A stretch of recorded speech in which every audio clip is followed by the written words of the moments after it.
Well, at Fort Hays State University, one of our major programs we have that addresses STEM education and STEM outreach is the Science and Mathematics Education Institute. We're driven by three key mission ideas. Is that one, we want to work and improve the public's understanding of science and mathematics. And one of the primary things, for example, of that is a science cafe. The second is we want to help with the professional learning of PK-12 teachers to help them work with their teachers. And the other is to work in particular with the university to improve the STEM education of teachers across that. So those three linchpins drive a lot of what we do. And so some of the bigger projects that have come out of within that framework, as I mentioned, science cafes, we do summer camp programs for area youth that are run by prospective pre-service teachers. The National Science Foundation Noyce Scholarship Grant, which is helping to produce teachers for rural areas, and a variety of outreach activities, as well as community education opportunities to further the understanding of STEM. Within the state of Kansas, we have what's called the Transition to Teaching program, and it's for those that want to make that career transition from whatever career they're in into the classroom. And Fort Hays is the largest producer of that. This fall, we're over 310 people have entered this Transition to Teaching program across all secondary disciplines.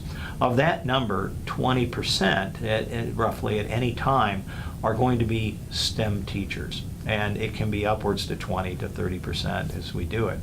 And what that means to me is that we are a major provider of the secondary education needs in STEM because of this program.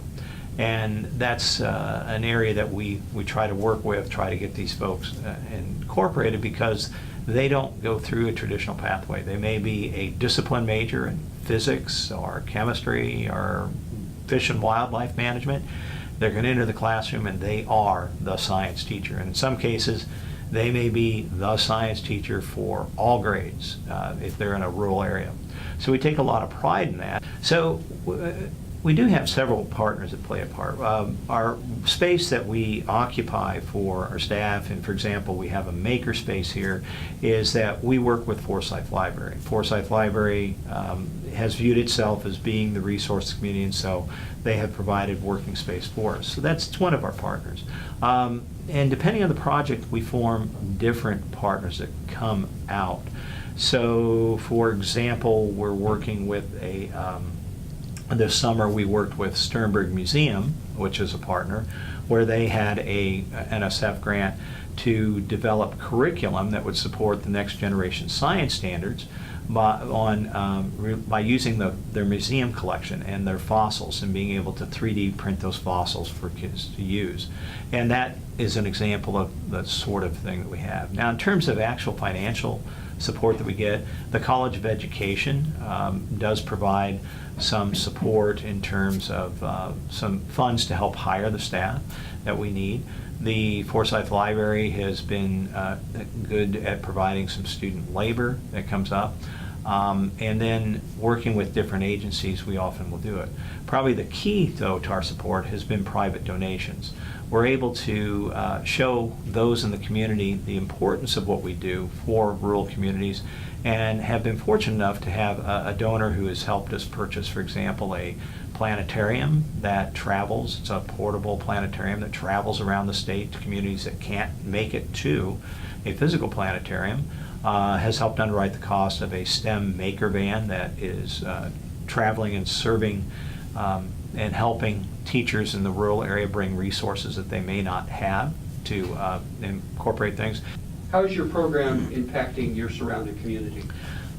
You know, it's we impact in a great number of ways. I know with our summer camp programs, we'll have upward to 300 youth that will participate out of a community of 20,000 people.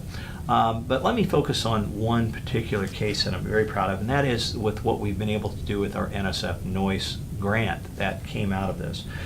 Prior to 2012, we were graduating 4 to 5 STEM teachers a year, and that was based on a 4-year average, and that total number was like 8.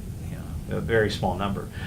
We were able to put together a partnership, get an NSF grant for the Noise program in 2012, and we changed our numbers from 4 graduates a year to slightly more than 10 graduates per year over the 4-year average. And that is a significant piece. But added, it's not just the number of graduates. What really matters are the number of retentions. So we've closely monitored those that received our, that were engaged in our NSF Noise grant, which particularly worked to prepare people to teach in rural communities. We made a very focused effort because we wanted retention. Out of the 23 that received projects, we had 2 that, 3 that ended up in different areas, but we have 20 that are out there in the field, either finishing up a program or staying in teaching.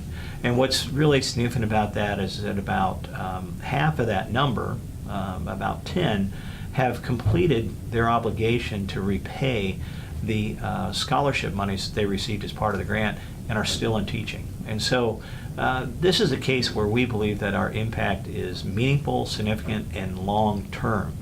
Because as we work with those people in the future, we're going to be able to provide additional resources to those communities and get that magnification effect that is so powerful in a rural role. Okay. Is there anything else you would like to share about your program?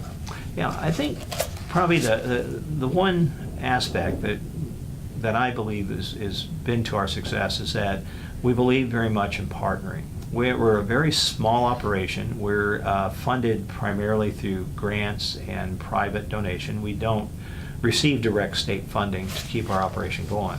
And what makes it possible for us to do things is that we work with the talents that we have in the rural community, what we have in the university, and we put those together in creative ways that we get a great synergism. And by being able to do that, we are making a difference. And it even, I believe, underscores what it is to live in a rural community where it's not just you, it's actually your community overall that makes it go.